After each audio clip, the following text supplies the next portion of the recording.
I think that is a big problem actually in our culture, that we're getting more and more assuming of other groups of people and other individual people. I think it's getting worse, not better in this country. And we're getting so hyped up by what we see on the news that we automatically start making categories based on skin color or socioeconomic status or, political size, and we start to disconnect from people. And then on top of disconnecting, the reason why we're disconnecting is because we spend most of our time assuming that those people must hate us.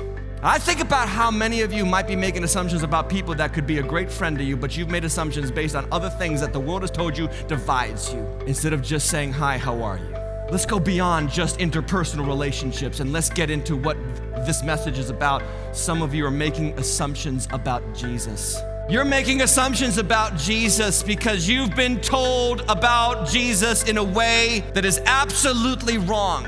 And some of you are here this morning and you are keeping Jesus completely out of your life because you have chosen to listen to what other people have told you Jesus is like, and it's not a Jesus that you're interested in knowing. In fact, I would go so far as to say that many of the people who reject Jesus are rejecting a Jesus that does not exist. I want to give you a couple of examples of these Jesuses out there that get kind of invented by religious leaders or other people in our community or in the world, that this kind of Jesus does not exist. Number one, the good person Jesus. This is the Jesus that likes you when you're good, sees you when you're sleeping, knows when you're awake, knows when you've been bad or good, so be good for Jesus' sake. For the bad people in this place right now, you're out of luck. Like, Jesus might love you because he has to, but he doesn't like you, He doesn't want anything to do with it. This is the Jesus for Sunday school. This is the Jesus for the Boy Scouts of America. This is the Jesus for the people who know how to dress up on Sunday morning and they don't have any tattoos and they are nice, good, upstanding, moral people. And I just want to tell you, I don't know who introduced you to that Jesus, but he does not exist. You know who Jesus came for? Bad people. Disreputable, sinful people who are not morally good. And do you know why? The only people that Jesus actually associated with were bad people. Do you know why? Because bad people were all he could find. The world is not filled with good people and bad people. It's filled with some people who know how to fake it better than other people. The second Jesus is religious ritual Jesus. This is the Jesus that shows up 3 times in your life. When you're born, when you're married, and when you die. This Jesus appears for the 3 big moments of your life, and outside of those moments, you can just leave this Jesus alone. He lives at the church. Ladies and gentlemen, I don't know who told you about this Jesus, but this Jesus does not exist. I don't imagine that you would consider anyone in your life important that you only saw 3 times over the course of your entire life. I think, and I know actually, that the reason why Jesus came was to tell the world, I'm really not interested in your religious practices. I'm really not interested in you going through the motions. I want to know you. I want to be in your life. I want to be your life. I want to be with you. That's the Jesus that I see in the New Testament, a Jesus who wasn't afraid to do life with people who were nothing like you. Number 3, political Jesus. Now, political Jesus is schizophrenic.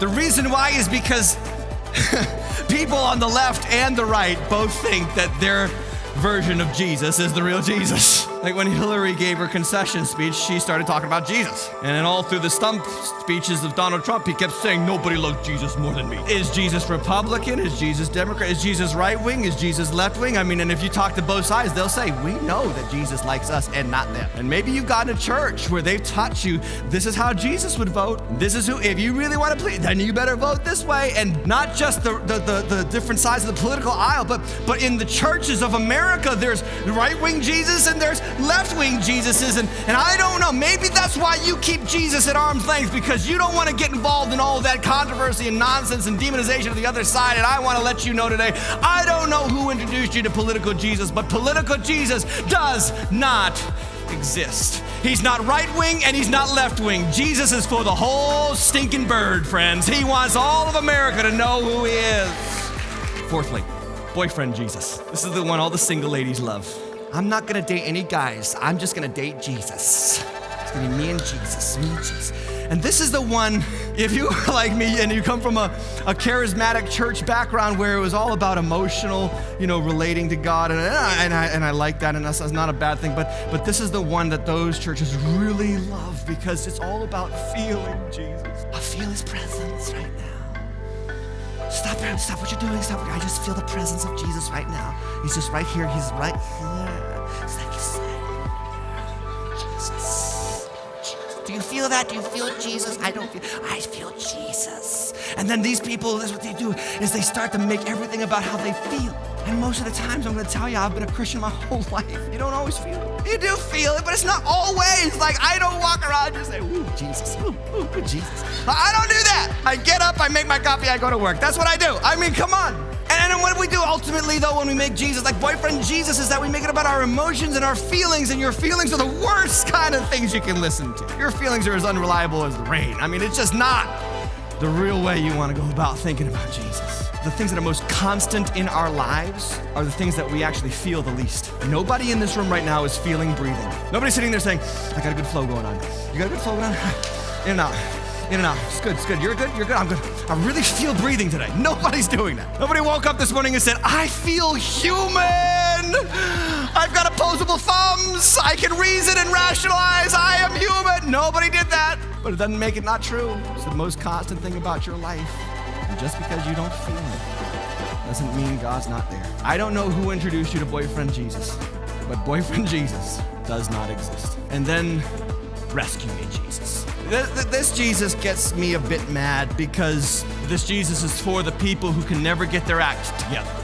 Some of you don't believe in Jesus, but you got a cousin who was an addict, and then he became a Christian. You're like, okay, good. I'm glad he found something that worked for him. That's good that it worked. I'm glad that he really had to get something because he just couldn't get his act together. And so thank God he has religion or whatever. And so you kind of like, here's what you do. You disconnect from Jesus for yourself because you have falsely believed that Jesus only came for the people who really can't get their act together.